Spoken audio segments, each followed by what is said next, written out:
2 earned runs out of your pitching staff, none from the bullpen. Pretty good all-around day. How do you feel about the Sunday performance?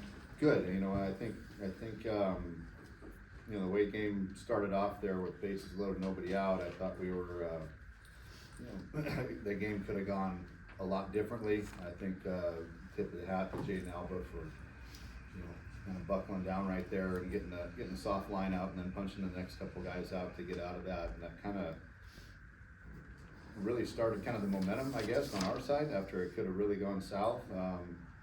And obviously New coming up in first pitch, putting us on the board, and that was big. But all in all, yeah, the bullpen did an outstanding job. That was good to see. I was happy for that performance. And then offensively, we stuck with our plan for the most part of the day, and were able to put up some good runs. So good all-around effort. Second start for Alba on Sundays. There were a lot of guys that still could start on Sundays for you. You go with him. How happy have you been with that decision to go with him last Sunday and this Sunday to start the season? He's been great. He hasn't been as sharp as he wants to be, and ball's coming out pretty hot today. His first inning, he was mid-90s, 94, 96, and I don't know if he was a little bit amped up, but that's the arm strength that the kid has. But now it's just a matter of fine-tuning, and if he does that, he's a pretty good Sunday guy. Coach, you guys drew 10 walks. What can you say about just the overall plate discipline and that possibly leading to throwing errors from Oral Roberts and just the base running in general? That was part of the offensive approach is making sure we get pitches that we can do damage with. And Brandon Compton, I don't think saw a pitch all day until the 9th inning or 8th inning there, where he finally got one pitch to hit and hit a double. So staying disciplined to what they're trying to do. And Matt King didn't have any hits, but he worked some good solid at bats there. He and Kyle Walker down at the bottom of the lineup were finding ways to get on base, and those are big because that rolls over to the top, and we're able to continue to put base runners on the bases and make things happen there. So all in all, they stuck pretty well to their plate discipline, which was good to see. You talked on Friday that the offense kind of rolled a little bit in the middle and back half of the ball game. How do you feel that this group responded in the last 2 nights? Great. We scored in every inning except one today, so that's finding in different ways too. Some by the long ball, some by base running, those type of things to staying aggressive are going to be important as we continue to move on, that we're not one-dimensional. Speaking to that 6th inning, couple of quick outs, and you go and talk to Key and slow things down a little bit. Was that the same type of feel there, not allow things to lull, and then Key hits that home run? Do you want me to shoot you straight, or do you want me to take credit for something that I don't deserve credit for? Because I could easily say I told Kean to hit a homer to left center. Matter of fact, if I'm being truthful, Kean said, I asked him what his approach is, and he said, I'm gonna hit a homer to left center. And I said, okay. But the whole reason I was out there was to stall time to get Carlo ready. So I had zero to do with that, but kind of ironic that Kean told me that's what he was going to do, and he did it. So yeah, I could sit here and take all the credit in the world and say, yeah, I told him, but no, that was all on him, and it was all to just buy a little time for Carlo to get ready. Looking at Carlo, 28 pitches, 21 of those strikes. Is he a guy available to be maybe a starter or back in bullpen guy on Tuesday and Wednesday? He is capable of doing a lot of different things, and when he throws the ball that way, it gives me a lot of different options with him. So it could change from any one weekend to the next. I think these guys, for the most part, aren't worried about their ego and if they're starting or back end. They're just ready to get outs when we need them. But that's a nice luxury to have in the back half of the bullpen.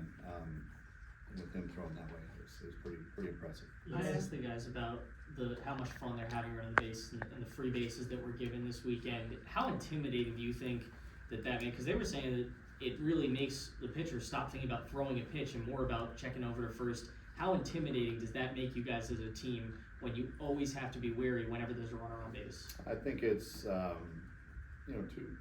twofold, right? One, we get ourselves in scoring position, but two, if the pitcher's thinking about the base runners, then advantage us when we're hitting. So that's kind of hopefully the way the lineup is constructed, is that we have speed at the top and the bottom, and if we get speed on and they're thinking about those guys, maybe they leave a breaking ball up and we deposit it in the seats. So base running can do that to guys and get you thinking about them and taking your focus away from executing pitches, and that's it's a multi-layered offense. That's what we aspire to be. Building off what you said about Keenan calling his shot on that home run, how much confidence does it fill you with as a coach when you have 4 different batters hit a home run in 4 straight innings and they all can bring that energy and build off of each other? I mean, I think it becomes kind of a frenzy with those guys when they start going. They're 1 through 9, they're capable of hitting the ball in the seats, which is great. But when they start, you know, I've said it, when this offense starts getting going, it's going to be a really, really fun offense to push buttons for, because they can go deep, they can play the small ball game, they can run, they can hit and run, they can do a lot of different things. So when you have guys that are able to go yard, A, you're never out of a game, and B, you can put up some big numbers and stretch leads, which I challenged them to do today, and they responded very well. Speaking of confidence, just 6 pitchers used between Saturday and Sunday, a couple midweek, against UCLA this week. How much does that build your confidence in the rest of your staff to have loads of options with 5 games in 6 days? We're going to need it. We're going to need options and guys to step up and eat up innings for us, and just keep us in games and give our offense a chance to get going. But we do have a lot of guys that are capable of throwing and throwing well, and a bunch of guys that didn't get into the game this weekend, but they'll be hot for the midweek games against UCLA. Again, that's the challenge, is trying to keep all these guys sharp and in there, but at the same time winning games. So trying to put them in right situations. What's the approach to coaching when your offense is homering as much as they are and your defense is playing well? What do you say to the guys when they're playing as well as they are? Just stay locked in. You know, it's not going to get any easier. Things are going to get tougher. The competition that we played already, these teams are going to go win a lot of games in their conferences, I believe. So they've been a good challenge for us, but we can't get complacent on that. We have areas that we can improve and keep getting better, and continue to create our identity on who we are and what we want to be. So I don't think there's anybody in there that's getting complacent. So I think we know we got to get better, and we'll keep pushing to get better. Do you have a starter in mind for Tuesday yet, or is it still up in the air? Yeah, Easton Barrett is going to start on Tuesday. That was the guy who was trying to get into the game this weekend. Just didn't work out from a lineup standpoint. Oral Roberts very right-handed heavy. Want to try to get him in there with some success. UCLA's got a lot of left-handed hitters, so I think he'll match up hopefully well against those guys. And yeah, he's stretched out well enough. Hopefully we can get him through some innings there at the beginning of the game. Last year, UCLA was kind of the defining row series for you guys, a couple of really big wins out there. What do you feel that this 2-game stretch defines for these guys this early in the season on LA? Well, I think it'll be good for us to get away from home and play on the road, experience that a little bit, and UCLA's been playing well. So they're a year older and a year better. I'm sure they haven't forgotten last year. I'm sure they'll be reminded of that when we play them. But they'll be a extremely tough test for us. So we'll have to come with it and play our best baseball that we played so far this year to come away with any wins today. I know you had mentioned it last year, but as a Pac-12 guy, having grown up in Washington, played here, you know the Pac-12 your entire life. What does it mean to keep these series on the books? USC is going to come in here, and you're going to UCLA, I assume Stanford probably in the future. What does it mean to you to continue to play these series? I think it's important. We've had such good rivalries over the years with a lot of these schools in our conference that to let those just die would kind of be a shame, I think. So, but on the other hand, we got to throw some schedule in there that we can't make it so difficult that it's impossible either. We have to try to schedule some wins in there, and there's no easy wins in the Pac-12. Those are the former Pac-12. All those teams are, top to bottom are doing well. They're going to be tough. So, but yeah, I think it's important to continue scheduling UCLA, USC, and those California schools. We recruit heavily in California, and for us to continue to go see our guys there, and for them to see us play and continue to put our stamp in California area. it's big for us, but more just the fun rivalry that we've built over the years. We got to keep those going. Coach, you said it that I mean, Jacob's probably said it too. I was to Brandon Compton, like getting those walks, not seeing pitches on a day like this though, when homers are falling out. I mean, does he say anything? Do you have to say anything to him to not obviously get too over aggressive, or maybe not swinging at pitches that aren't there? No, he's maturing as a hitter every day, and I think this is just a sign of it. He didn't chase out of the zone, and he just was very patient with the pitches that he can do damage with, and yeah, he just continues to get better and better and mature every day that he's out there. What went into the decision to put Albert back out there for the 5th, and was there any thought of putting him out for the 6th as well? No, I didn't realize his pitch count had gotten that high when I run him back out there for the 5th, and he got the first out. I can't remember, he strike the first guy out, I think. And Jeremy said, "You want to go get him?" And I'm like, "Why? Why are we going to get him?" And he's like, "He's starting to get up there pitch count wise," which I, wasn't. Usually I'm right on that with the number of pitches that he's thrown, but he was creeping up there, so I had zero intention. As a matter of fact, that was his last guy that he got out, would have been his last hitter, regardless if he got him out or not. So I was really excited that he was able to get through 5 and get the W, I guess, from a selfish standpoint, get him the win. He deserved it and gutted it out. So that was neat for him, and yeah, the other guys came in and did their job. Sundays were not necessarily the finest days, especially at the beginning of the year last year for you guys, but you did finish 3-1 at the end of last year, and now you've won both Sundays to start this year.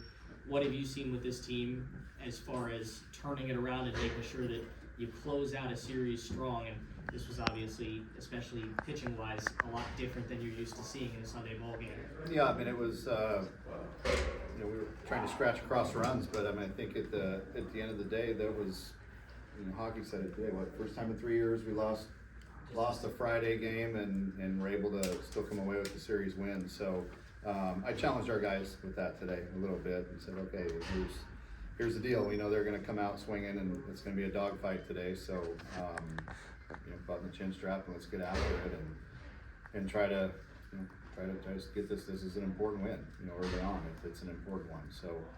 Didn't want to obviously drop the one on Friday, but we did, and that's how you're going to bounce back. And the way they responded was great. Couldn't ask for anything more. They were resilient and continued to play with intensity and energy throughout the Saturday and Sunday games. So for me, it's a good start. How confident are you in the Sunday spot going forward, whether it be Albert or someone else, after being a question mark for a little while? As long as Albert keeps throwing the way that he was, keep staying out there. It's good. We have a lot of options, and again, trying to keep some of these length guys, lengthen out, even though they did pitch this weekend. That's a challenge that we have. Using the days during the midweek that we don't play. This week's going to be different because we play on Tuesday, Wednesday, but using those days is trying to get extra at bats against people to keep not only the hitter sharp but also the pitching sharp. So. That's just something we have to manage and keep those guys ready for when we do have double midweek games. And later on in the year, we're going to need more than 3 or 4 starters. We're going to need guys to be able to lengthen out. Obviously, a 7-run margin of victory at the end of it. How valuable is it to be able to run up the total at the end of the game to give young pitchers like Eli Buxton a chance to develop? I wouldn't say running it up, but I would think just continuing to keep the gas on, foot on the gas and not giving at bats away. And yes, trying to expand the lead a little bit, because it is important to get those guys in the game. And you like to give them some soft landings early on to get their confidence going and have a little bit of wiggle room in case they, get a little bit tight and, walk a guy or something here and there. You don't want it to be a 1-run game or 2-run game. So the more we can keep putting those add-on runs late and expand leads, that's huge. But not only for that sake, but just for my blood pressure's sake, it's nice. Coach, how nice is it having 1 through 4 hitters all returning in this era of college sports where it's not really normal, producing the way they have this early in the season? 3 of them having bombs, nobody throwing to Compton. I think it's 1 through 6 really, are returning. So we have Crom returning, Zay, Toby, 1 through 6 is all returners. So, you know, they know the expectations, they know what we're trying to do and what type of offense that we are, and just having that luxury of those guys back that know what our approach is and know what we expect of them has been big. And I think they're, you know, like I said, I don't want to sound cliche, but they're just, we're not hitting on all cylinders yet. There's more in there. These guys will, when they start clicking, it'll be, like I said, I think a really fun offense to start rolling with. Eli pitched in the ninth, set the tone immediately with a strikeout on 3 pitches. What do you think it makes, or how do you think it becomes so difficult for hitters to pick up on his arm angle, because it's unique and it can be difficult for hitters to pick up on his breaking ball? Yeah, no, that's he has a unique release point. It comes from the 8th floor. You know, it comes from way up high and has good downhill angle, and hitters don't see the breaking stuff off of it, and his fastball's got enough life to blow by him. So it's just a unique angle, and you know, it's when we have enough arms that have good velo and ride, it's nice to throw a different wrinkle at him. I think that's, you know, Josh Butler had a lot of success yesterday because it's a different angle, a different look.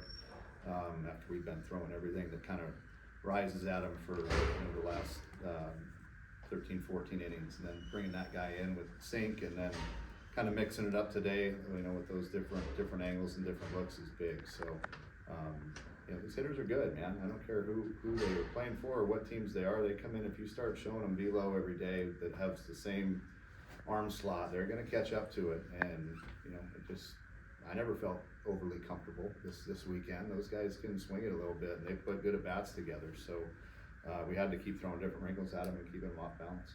Talk about soft landings for these younger guys, putting in Landon Harrison there later in the game. Was that kind of another example of that on the hitter side? No, Landon pinch hit Friday night in a very crucial situation. So that was his soft landing. You know, some guys you just don't have the luxury to do that with. But I've said it before, that kick and flat out hit, and we got to keep him mixed in there. And you know, I've touched on this several times, but we have a lot of guys that are capable of starting and getting a lot of at bats, but I can only write 9 guys in there at a time. And so for me to kind of juggle certain guys to keep them sharp, try to get their ABs in there to keep their timing, if there's opportunities to do that, I'm going to try to do it as best I can. Coach, you're 6-1 at home, a 9th inning away from 7-0 at home. Are you happy with the outcome of these first 7 games before you get there? Happy, not satisfied. You know, I think it's great to get wins, but we have room to improve. There's areas we got to get better, and like I said, it doesn't get any easier as we move forward. The schedule only gets tougher. So, you know, it's good to be where we're at, but we, you know, that one stung a little bit on Friday. I think we all are still a little bit, I don't want to say disappointed, but we bounced back from that. It's in the rear view, but that one stung a little bit. We knew we were capable of coming away with that one, but I think it's a tribute to where we're at, and I think where we can go confidence-wise. If you look at, I know Ohio State lost a couple of games today and yesterday that they were way ahead of really good teams. They beat NC State earlier in the week. So when you start looking at, like, man, those games were a dogfight with Ohio State, and now they're going out and beating ranked teams and you know, giving those guys fits too. It's like, well, maybe, you know, those were good tests for us, and our guys are, you know, we're getting battle tested. You know, these guys, I guarantee these guys are going to go win a whole slew of games this year, which is going to be good for us. They're very well coached, and they're going to continue to get better.